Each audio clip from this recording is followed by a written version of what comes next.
नमस्कार मित्रांनो, ठरलं तर मग मालिकेच्या पुढील भागात आता सायलीने प्रियाच्या कॉलेजमध्ये तिची चौकशी करण्यासाठी फोन केलेला असतो। ती त्या प्रिन्सिपलला विचारते की मला तुमच्या एका विद्यार्थिनीची माहिती हवी होती।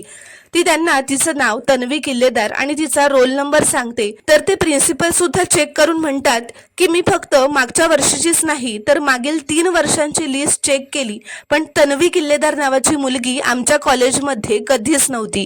हे ऐकून सायलीच्या पायाखालची जमीनच सरकते। तिला खूप मोठा धक्का बसतो। ती फोन ठेवते आणि म्हणते, तुझी पापं कधी उघडकीस येणार नाही असं वाटत होतं ना तुला प्रिया? तुझी सगळ्या बाजूने आम्ही अशी कोंडी करू ना की तुला काही कळणारच नाही।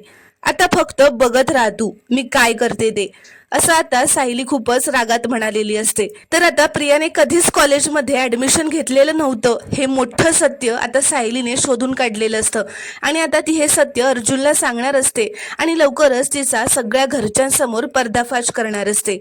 ते आपल्याला पुढील भागांमध्ये पाहायला मिळणार आहे। ते पाहण्यासाठी चॅनलला प्लीज सबस्क्राईब करा आणि व्हिडिओला एक लाईक नक्की करा।